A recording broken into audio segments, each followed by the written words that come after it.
Hey everyone, I hope you're all doing well today. This time we are going to be talking about Final Fantasy VI.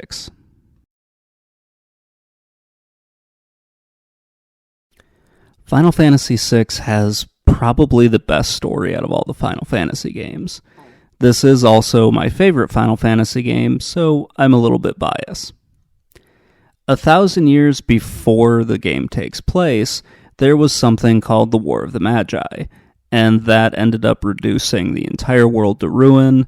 Magic disappeared from the world, and you end up with this weird steampunk type place that everybody lives in now.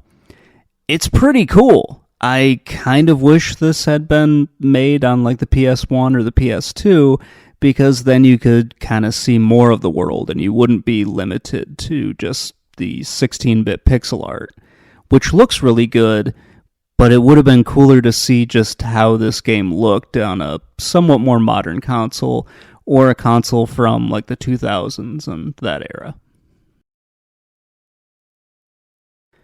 The first part of the story, you're following Terra. She is a half Esper, half human.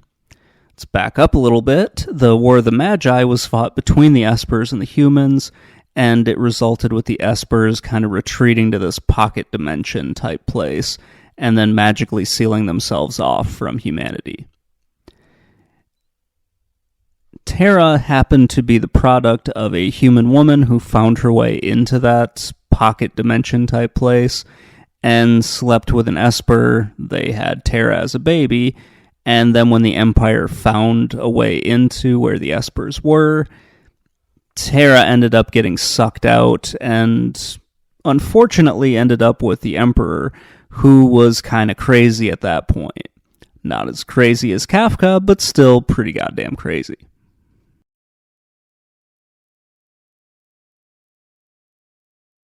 She is initially controlled by a slave crown, but once that gets removed at the very beginning of the game, she turns against the Empire and joins this rebel group called the Returners.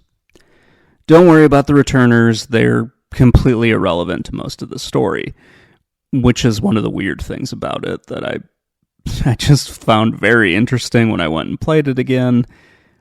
Why do the Returners need to be there? Because they don't really do a whole lot. So your goal is to defeat the Empire and stop them from basically recreating the events of the War of the Magi. You fail in this. They are able to get back to where the Espers are. Your party actually unleashes the Espers onto the world. The Espers initially defeat the Empire, but not really. It's one of the many turns that take place in this. And then you have the Emperor and Kafka who find the center of all magic and end up destroying the world. So, yeah, the bad guys win. It's kind of a crazy story. But then it jumps to the world of Ruin, where you no longer have Terra as your main character, you now have Celes, who in my opinion is a much better character than Terra.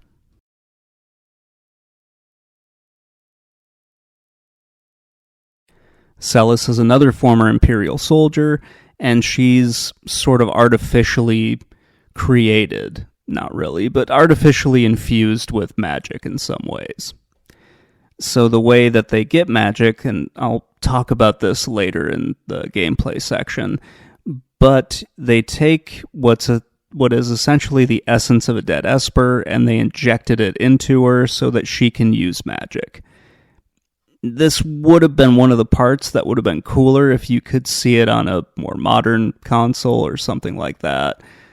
But it's pretty awesome that it's in here to begin with. So you round up all of your friends again, and then you have to go and defeat Kafka. And it's kind of fun. Like many of the Final Fantasy games, you go and you basically beat God, or someone who has usurped God's power in some ways. It's pretty awesome that that's in here, and I like it quite a bit.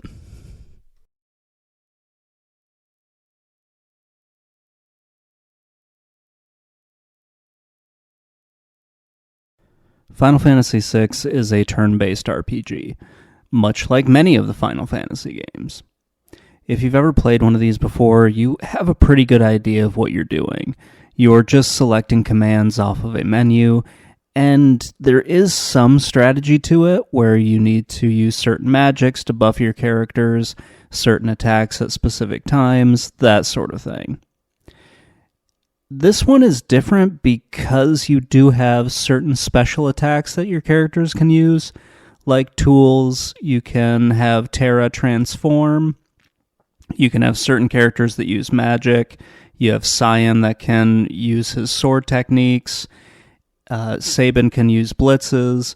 Some of their specialty attacks, like the blitzes, sword techs, tools, those don't need magic to be used, which is awesome. And then you have just your regular magic attacks, which can be given to your characters through Magictite, which I've most likely mispronounced, and I don't care. You put together a party of maximum 4 characters in this, but there are certain spots where you form up to 3 parties, which is pretty cool in my opinion. It was awesome that you could do this and then swap between the different parties at specific spots in order to really fight back against the enemy. Those parts of the game were really cool, and I liked those an awful lot, but there really weren't enough of them. If there were more spots like that, I think it would have been a little bit better. Again, that's just my opinion. I like a lot of the stuff in this game, but there are maybe like 1 or 2 points where I think the gameplay could have been better than what it is. Like a lot of Final Fantasies, and honestly, like a lot of Japanese RPGs, and RPGs in general, you get some stuff to move around the map a lot faster. So you'll get your airship, you'll get your boat, that sort of thing. In this game, it's mostly the airship, which is pretty awesome.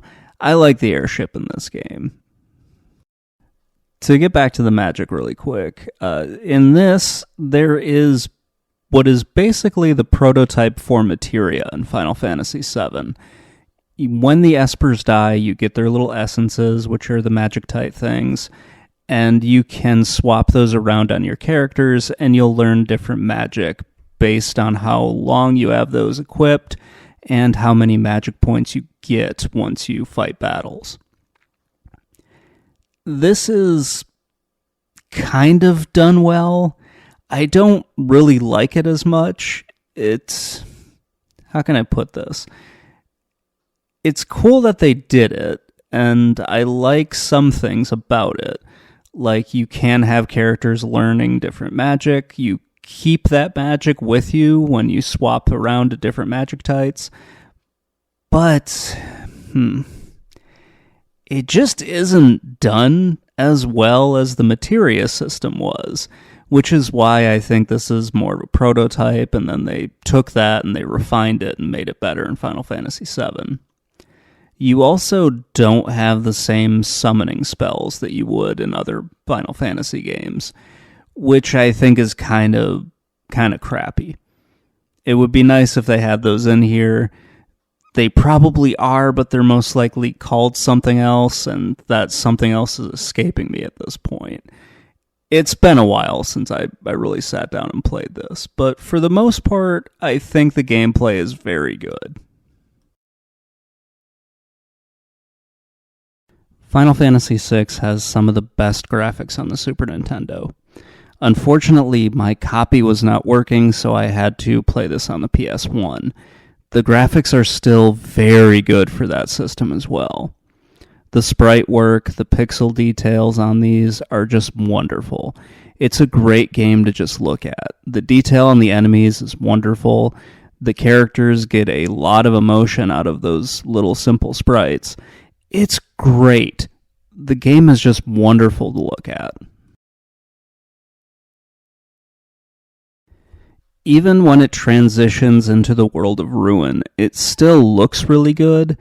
While it looks more depressing and dark and really kind of more muddy brown, that goes with the tone of the world of Ruin. That's why it's called the World of Ruin, after all. The whole game looks very good. I think the whole steampunk aesthetic that they're going for is captured very well in the artwork.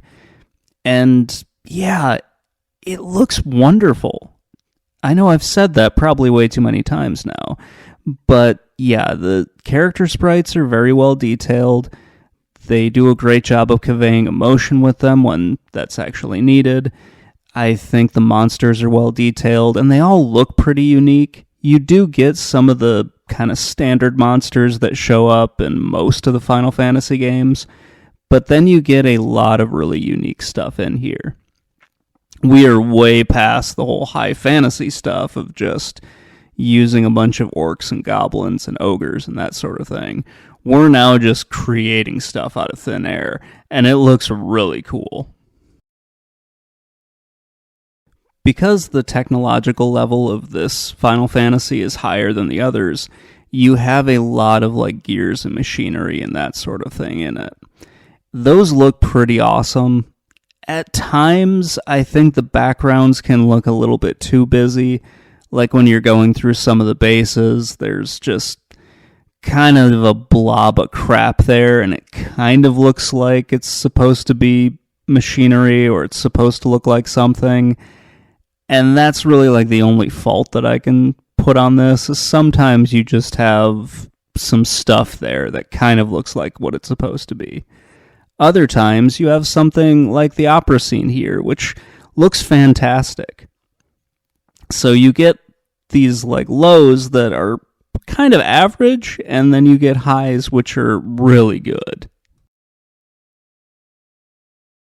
Even the few cutscenes that are in here look pretty good. Most of the time they just sort of convey everything with in-game sprites, but every once in a while they do go to a cutscene, or as much of a cutscene as the Super Nintendo could do, and it looks pretty good. Other times when they're trying to kind of pull away from what's happening and go into another cutscene, they'll go to the battle screen to do it. And I think that looks okay. Again, it's not... That isn't really a style that I like as much. I honestly prefer the Phantasy Star 4 comic book style of cutscene a lot more, but the way that it's done in the Final Fantasy games looks very good as well. Overall, the graphics in this game are great. They really do an excellent job, and I think they're probably the best on the Super Nintendo.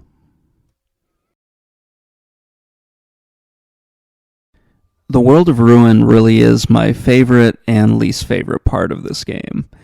It's my favorite part because you have all of your characters really go through their kind of redemption arcs. They come to grips with everything that they have done or has had happened to them from the previous half of the game. It's a really cool story for most of the characters involved. There are a few that I think are a little bit ridiculous, but for the most part, I like everyone's story that's involved here. Whether it's Cyan kind of going through this whole internal struggle and journey to come to grips with the fact that his wife and child have been killed, and also the weird part where he's trying to make amends to some Imperial soldier's girlfriend by sending her letters constantly. That part I thought was a little stupid, but whatever. And then you have Terra, who is trying to come to grips with her Esper and human sides, trying to basically reconcile the fact that she's existing in two worlds and isn't fully accepted by either one of them. I thought those two were really great. And you have Zester going through this whole thing too, or Sester. No, whatever. I'm probably not pronouncing it right. But him coming to grips with the people that he's lost, much like Locke is doing as well. There's a lot of people either dealing correctly or incorrectly with loss. And there is no wrong way to do it, but there are some ways that take longer to get to people accepting what's happened. Anyway, I've rambled a little bit about what I like about that part. But what I don't like is just how you can get lost in the World of Ruin. It's very easy to do some of these side quests out of order, and there's a lot that you can miss the first time through. Like, if you don't know you need to have a certain character in your party, then you won't get one of the hidden characters to join your group. And that can be a little bit disappointing, especially if you're, trying to go for something like that. At times you can, well, if you're like me and you took breaks during this whole thing, because I didn't play it all the way through in one shot, you can forget where you're going and what's happening. And that can lead to a little bit of wandering around and hoping that you get back to the right spot. That's the part that I don't really like. And then sometimes you get forced into battles that you don't really want to deal with at the moment.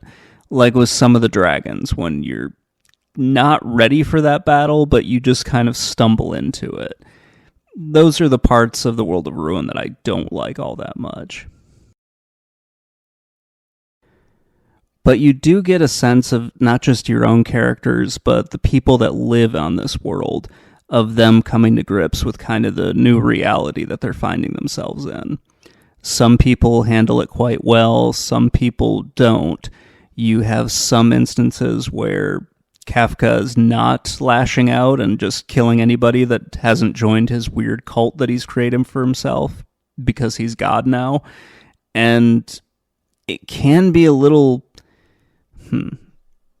It can be a little hard to really go through some of these things, but it is great to see just the average people going through all of this stuff. You don't have just your main characters and they're on an island and they're the only view that you see of everything. You get kind of the everyday citizens as well, which I think is pretty awesome. But at the end of the day, you get the chance to go and right everything. The apple cart has been upset in the World of Ruin, but you get a chance to go and put it back right by going and killing Kafka, which you eventually do, assuming that you didn't get that far and then just say, screw it, I don't want to keep going. But if you do beat him, then you get a nice little scene of just the world healing itself. So everything that's been wrong is going to get put back right, and yeah, you don't have to worry too much anymore. You're going to discover something new. The old world is pretty much gone. Magic has been erased again. The Espers are gone, except for Terra, who is half Esper, but she's okay because she's also part human. Sure, whatever. And, you get to see what happens in the next world that comes up. Or you get to speculate on what happens in the next world that pops up after this.